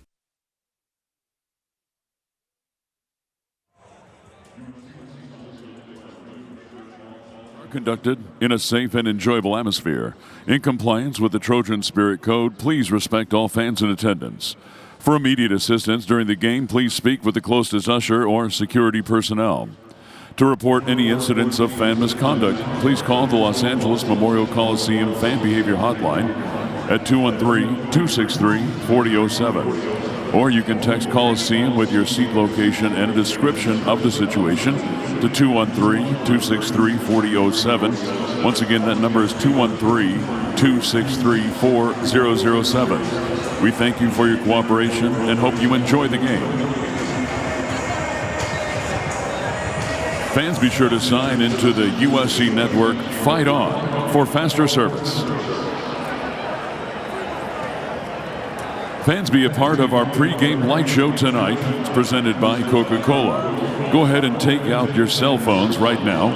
Scan the QR code on the screen to download the USC Trojans Game Day app. Touch the menu in the upper left-hand corner and then select Trojan Lights. Be sure to enable microphone and camera permissions and go to the Waiting to Sync screen and enjoy the show.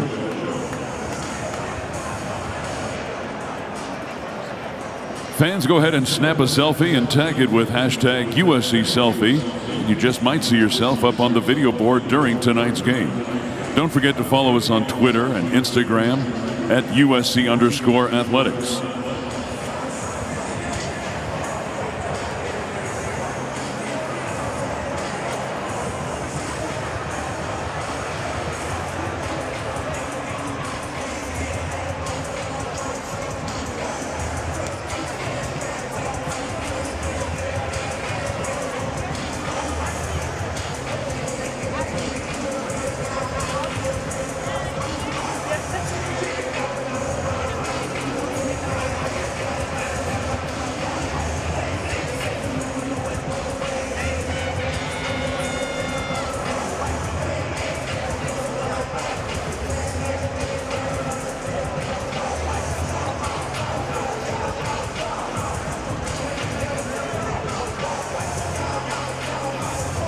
And now let's take it down to our DJ booth. Let's check in on DJ Molsky. Trojan fans, what's up? I need to hear y'all out there. What's up? Oh, we need you loud and proud tonight. Amongst the lights, I need to know who's ready to beat the Bears. Once again, I'm DJ Molsky. Need y'all to be loud and proud, cheering on your team. If you're ready to go, let me hear you make some noise.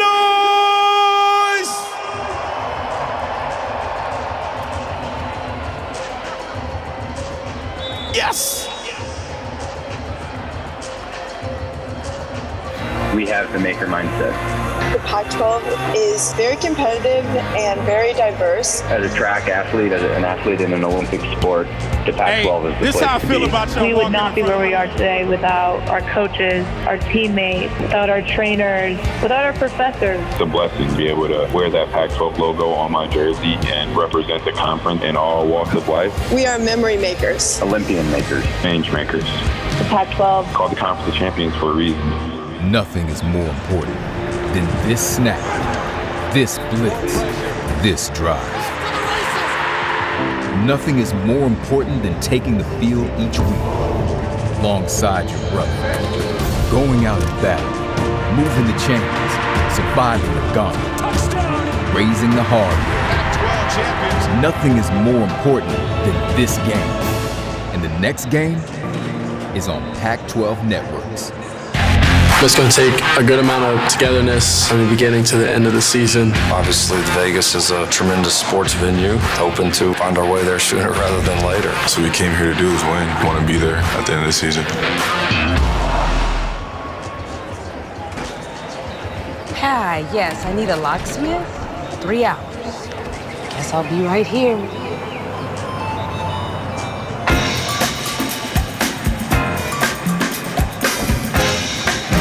Nice. 2% cash back, right? And it is saving the day right now. Good afternoon. It was. The Wells Fargo Active Cash Visa Card. That's real life ready.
head coach Lincoln Riley for your prescription to win interview. Coach, you said the best teams separate themselves in November. How do you continue your success this month?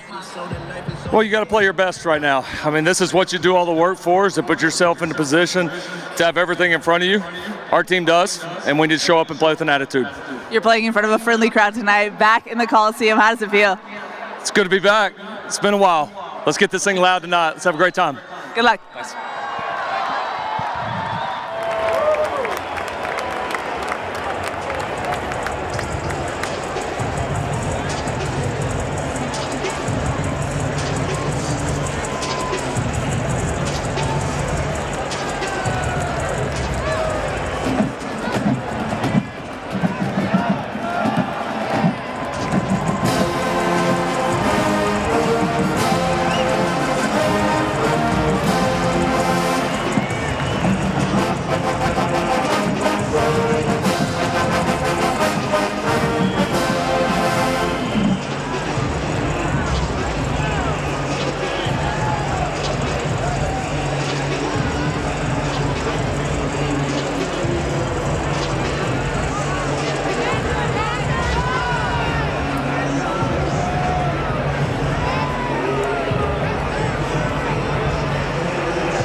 This is the story of an airline. But wait, it's about more than just planes. It's a sci-fi story about a piece of trash that becomes sustainable aviation fuel. It's a rescue story about saving thousands of connecting flights. It's a romance, an adventure, a musical. But most of all, it's a people story, starring more than 80,000 hero characters on a mission to do good in the air and beyond. Because this is the story of an airline when good leads the way. What's up, fans? It's CJ Williams. Welcome to the Coliseum. Fight on. Hi, my name is Bryson Shaw. Welcome to the Coliseum. Fight on. Hey, Trojan Nation. This is Tyrone Talanoa. Welcome to the Coliseum. Fight on. What's up, Trojan fans? Kyle Ford here. Welcome to the Coliseum, and let's get loud today. Fight on. What's up, Trojan family? There's Kyron Hudson here. Welcome to the Coliseum. Fight on.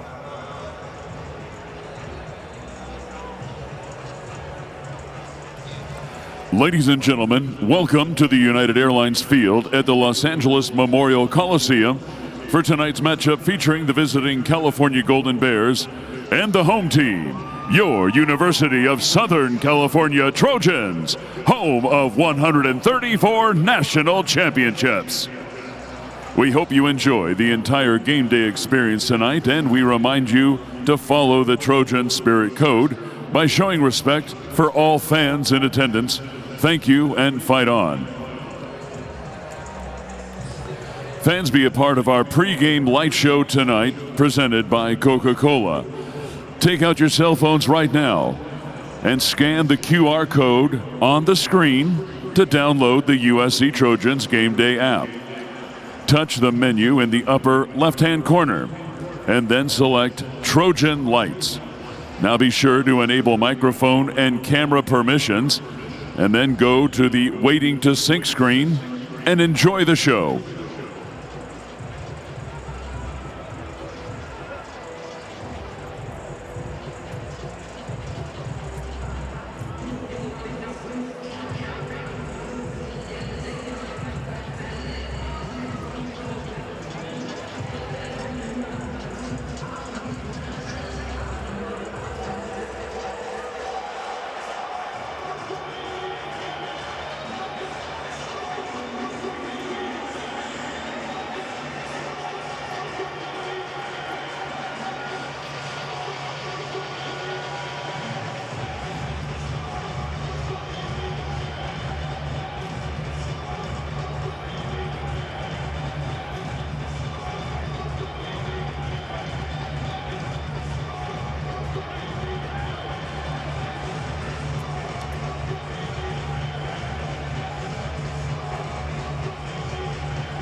Under the direction of Dr. Matthew Sadowski, the California band travels to Los Angeles, entertainment capital of the world, with the music of one of today's entertainment icons, who went from living out of her car to winning 3 Grammys, an Emmy, and being named the Time Magazine Entertainer of the Year. The Cal Band presents the music of Lizzo.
Ladies and gentlemen, the University of California Marching Band!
Members of the Trojan family, we are proud to present the Spirit of Troy, the University of Southern California Trojan Marching Band. Band, take the field.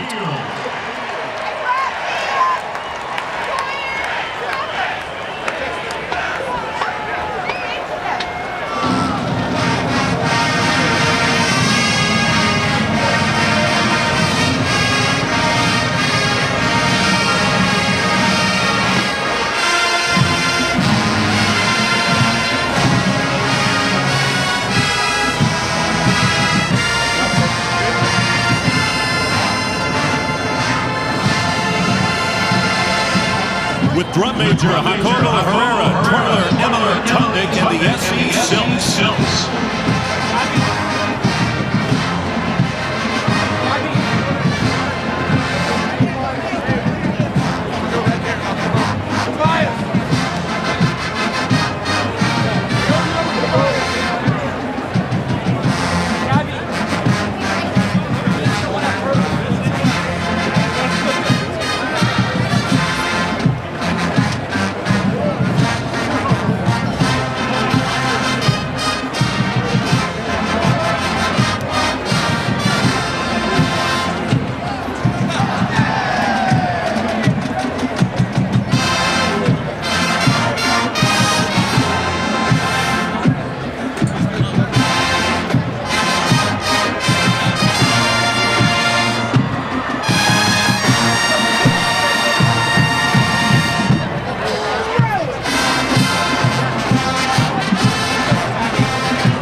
Joining the color guard on the field is a representative of the SoCal Pipe Trades, CPNCA, and IBEW NICA of LA County, proud supporters of USC athletics and our military veterans. Tonight, we honor this week's student veteran of the game, Lisa Bowman. Lisa served in the United States Navy for 16 years as a hospital corpsman and specialized in occupational therapy. In this capacity, she served aboard naval bases across the U.S. and on deployments to Japan, Kuwait, and Vietnam. Lisa is currently working on her second master's degree in the USC Marshall Master of Business for Veterans program and is focused on healthcare leadership and quality improvement. Her long-term goal is to run a Veterans Administration healthcare facility. Please join us in welcoming Lisa Bowman as our student veteran of the game and thanking her for her service.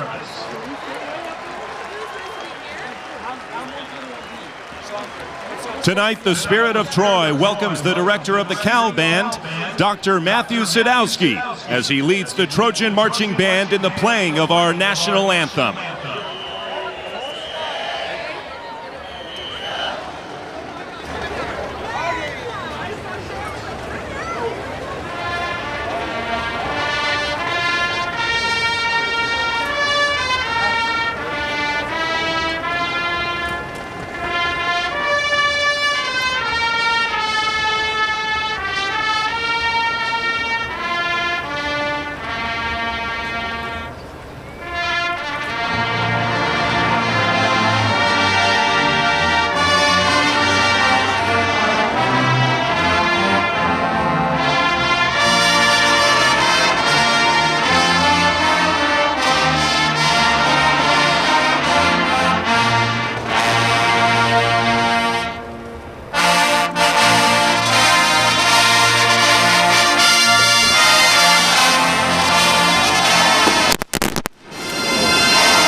spirit of Troy, the University of Southern California Trojan Marching Band.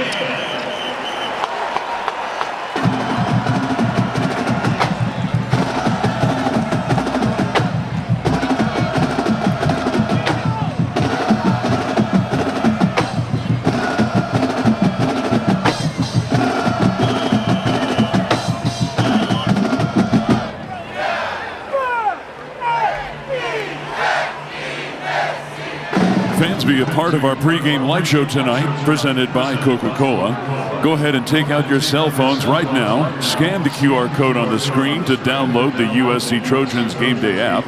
Touch the menu in the upper left-hand corner, and then select Trojan Lights. Be sure to enable microphone and camera permissions, and go to the Waiting to Sync screen and enjoy the show.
Take out your cell phones right now. Scan the QR code on the screen to join our cell phone light show presented by Coca-Cola during tonight's intro video.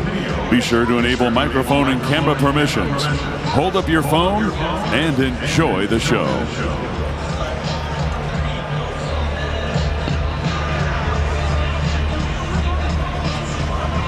And now, please turn your attention to the tunnel and your tunnel captain for tonight's game, 2020 First Team All-American and Pac-12 Pat Tillman Defensive Player of the Year, Talanoa Hufanga.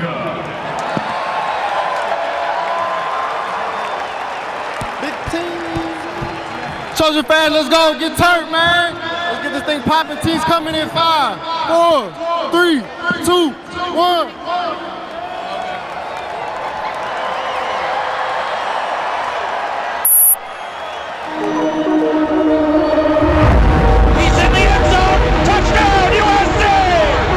Trojans will win the ball game.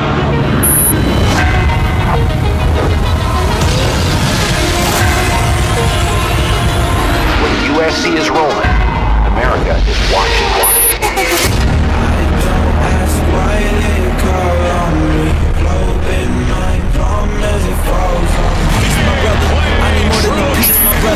If you rollin' with me, my brother, just know we going past the peak, my brother. I ain't playing, but they see I leveled up. They fed up, I don't act like I'm fed enough. Word is mine, I ain't claiming a piece.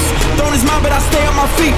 Locked and loaded, I heard that you get low. If you rollin', I pray you don't get cold. Is you ready for war, my brother? Is you ready for war, my brother? Backing up. Brother, now I got them all shook, brother. I ain't playing by the book, brother. They been reading what it took, brother. Soon enough we'll be understood, brother. Started doing everything I could, now I'm doing what you can in case you missed up. Is you ready for war, my brother? Is you ready for war, my brother? Let's go! USC wins it. Trojans force the turtle. Gets up in the pocket, throws for the home run. Touchdown! Diving for the pylon and scores. Is you ready for war, my brother?